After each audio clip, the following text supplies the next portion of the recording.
Cardiovascular Institute of the South is celebrating 40 years of delivering healthcare to our patients and communities. Founded by Dr. Craig Walker in 1983 and guided by a mission to provide the highest quality cardiovascular care available, CIS has pioneered hundreds of firsts to improve outcomes for cardiovascular diseases. Through new technology, virtual care, outpatient procedures, and national growth, CIS is improving lives and leading the way for advanced care and innovation.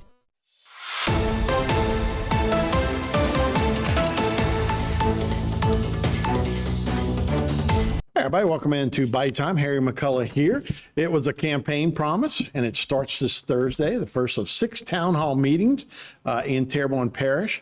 And here to talk a little bit more about it, the parish president, Jason W. Bezrell. Thanks so much for being with us. And, I was kind of joking with you before we started, like, why would you want to do this? But this was a campaign promise. You want to go out and meet people. I was joking because, who shows up a lot of times to just grab a microphone sometimes. But this is a great idea. It's a great time of year. Let people know what's going on, where your administration is.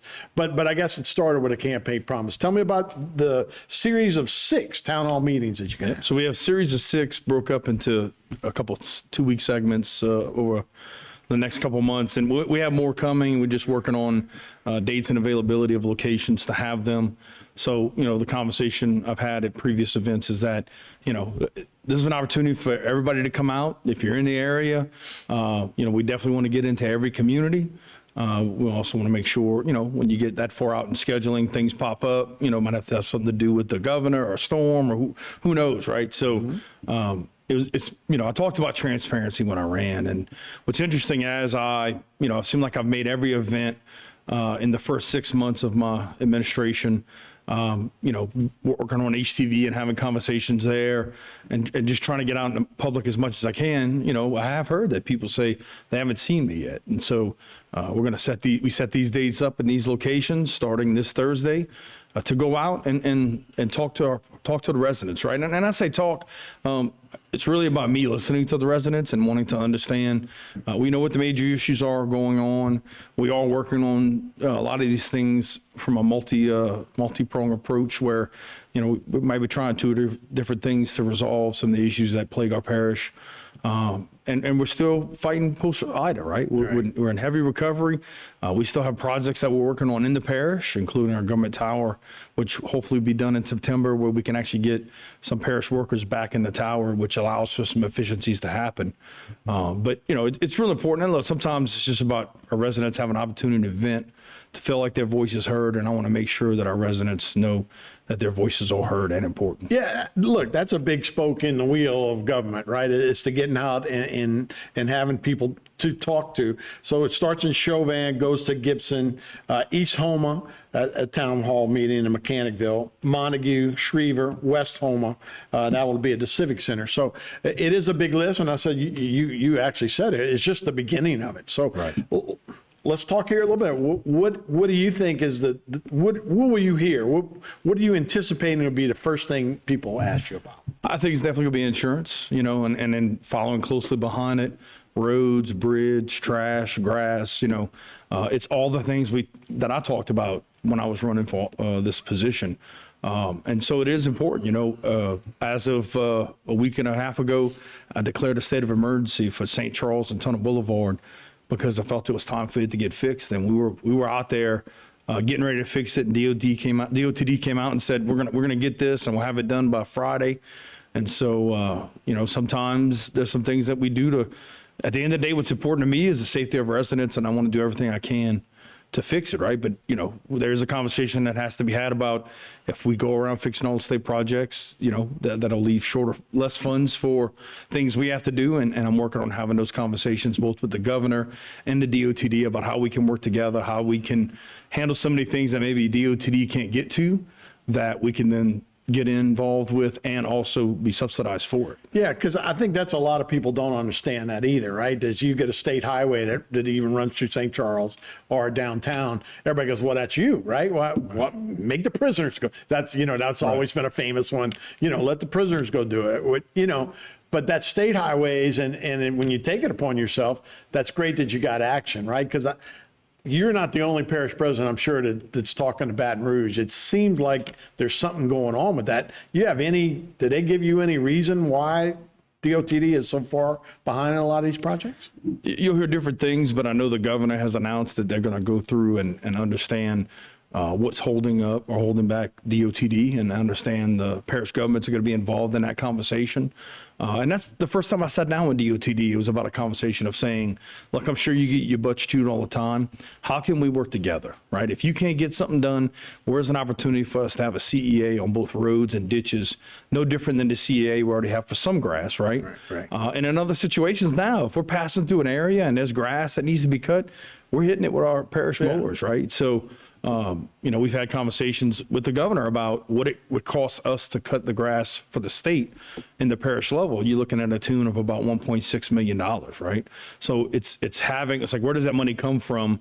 The goal would be to let DOTD let us do it, pay us for it, and so that we can get it cut, because again, the most important thing is that the roads, the bridges, being able to pull out intersections, that the intersections we pass through are all safe. Yeah. Look, we had to do the same thing with levees, right?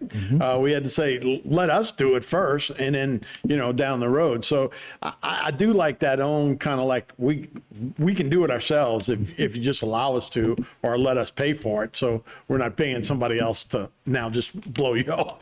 Right. So we got about 50 seconds here. The insurance, where are we at with insurance in both flood and homeowners? So the legislature passed about 26 bills this session that should help us have a better opportunity with homeowners insurance. But I've had conversations with the insurance commissioner about getting the companies, the underwriters down here to see the work we're doing and really that'll make a larger difference more than anything else, There's an assumption that even I've understood at some points where maybe they just kind of go off the flood maps, and the flood maps hadn't been updated to 2018. That's what FEMA's using. So we have a lawsuit going on with FEMA. We have some work we're doing on the FEMA flood map side where we're doing what's called a CLOMR, which is a conditional letter of map removal, where we can work on having the data that's been collected since 2018 added to the maps and the models to make sure that we are protected by the levees, pumps, and work that we've done since that time frame. Yeah. All right. We'll take a break. More to go with Jason W. Bezron right here on Bayou Time.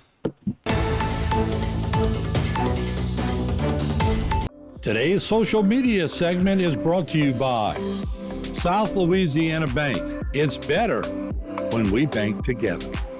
Waits and Downer, attorneys at law.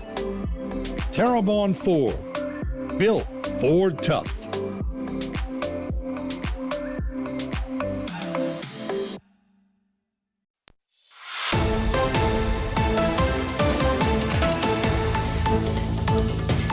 Hey, welcome back to Bayou Time. Harry McCullough here. We're speaking with the parish president of Terrebonne Parish, Jason W. Bezron, talking about the town hall meetings that you're having. And this is just the beginning. You got 2 per month for the next 3 months. And you're going to get to some other areas too, right? Yeah, we got Dularge, Dulac, Pointe-aux-Champs. We want to make sure we get across the parish and make sure that, again, like anybody can come to any one of these at any time if you're in the area. We definitely want to do everything we can to get into the communities and that they don't have to travel as far to talk to us. Yeah, so we talked a little bit about cutting grass, trash pickup, those kind of things, some insurance. And that's probably the number one thing. At least we don't have a catastrophe right there. But we've actually talked before. Sometimes when you have a Katrina, an Ida, oil spill, COVID, there's a false inflation of the economy, right? So that might be the next thing coming is like, where's our tax revenue going to be, right? Yeah, and you look at in a lot of the situations with Katrina, with the oil spill, with Ida, with the COVID, and other opportunities where the country was in a recession. We actually had a false economy, disaster economy that we've had, and we're coming down off of that now. If you look back over the last 10 years, there's talk about sales tax dropping now.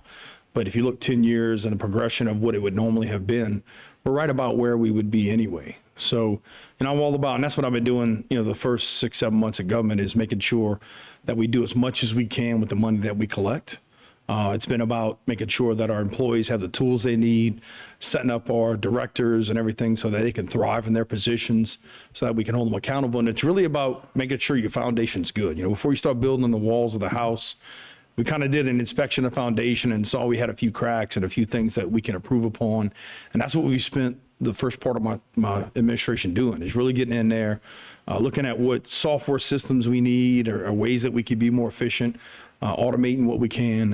And now that we've really gotten that in place, now we're getting out. And of course, we've been working through the issues as they come about. And one of the conversations we have is people talk about being accessible and having conversations in person. And, a lot of times I'm 2 weeks booked out on meetings and I tell them, give me an address, give me your name, give me your phone number, send me a picture if you have it. And most of the time we can get those issues resolved faster than it would take to meet with me. And that's what I'm doing. I'm getting these issues to our directors and to our employees. I'm looking at what protocols decide why we do or don't do something, what limitations maybe in the budget might stop us from doing stuff. And then taking things that are individually done on a yearly basis and saying, if we were to stick all this together into one project, what does that cost look like? And can we go get some grants or funding, even from the federal delegation, to address some of those needs? Mm-hmm. So you've been in office 9 months now? 7 months. Actually. Seven months now. You got your feet on the ground now? You always talk about the first 100 days. Now, I guess that's probably been 150 days. But you feeling like it's stable. I'm feeling good, as you made the analogy of building it from the ground up. You feeling like you got your feet under you? We were fortunate, we got elected in November, spent pretty much most of December inside the tower and going through and talking about ideas of what we had. And, we changed the way we manage people. We make everything measurable. We redid our job descriptions just to make sure people know this is the job you need to perform, and that we can then hold them accountable. Bill Belichick, do your job. Do your job. Yeah, right, Bill Belichick, right. Sean Payton, all those guys are about do your job, but also making sure they got the tools they need or the training they need, whatever they need when we talk about what's going well, what's not going well, and how the employees are empowered to fix that. Really, again, just giving them the opportunity for success. So, we really spent a lot of time doing that. And as we do that and issues would come in, it's like, what is the normal protocol to fix this? How often should we be maintaining this ditch or this road? Or what are the things that are holding them up from being able to maintain some of these? And again, having those conversations at a regional level, having those conversations with DOTD about the issues that we see and how can we work together and partner to help resolve these issues for our residents. Yeah, no, that's a great way to describe what's going on, and to coming into office is to not only just saying these people are terrible, but how can we make these people better? So that's a great way to do it. So as you're looking around the next issues as you're going to do, so we're worried about population, we're worried about tax.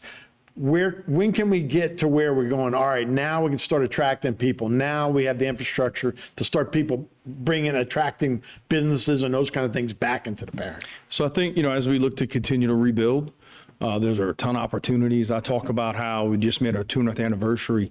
And when you look at the rebuilding dollars that are coming from the state that we have the opportunity to use, especially in some low to moderate income areas, that we can set the path for the next 200 years for our parish.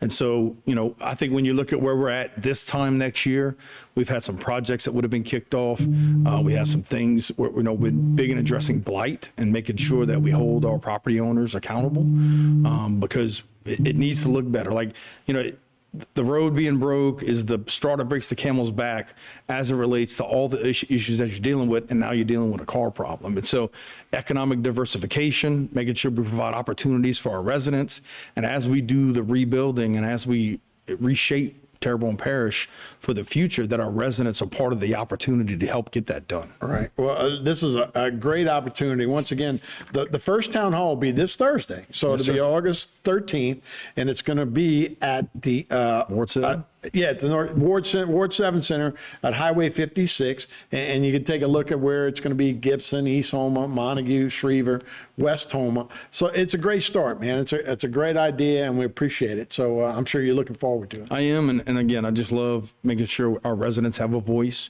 And for me to go there personally, we're going to have as many directors as we can show up to answer questions. Hopefully I can cover all of them. But again, it's just going out and making sure our residents have that voice and that they feel heard. Sounds good. Jason W. Bergeron, Terrebonne Parish President, thanks for being with us, man. Thank you for the opportunity. All right, we'll be right back with more Bayou Time right after this. Today's social media segment is brought to you by Alford and Associates for all of your insurance needs. CIS, Cardiovascular Institute of the South, the highest quality cardiovascular care available. Barker Honda, the Barker family tradition of quality.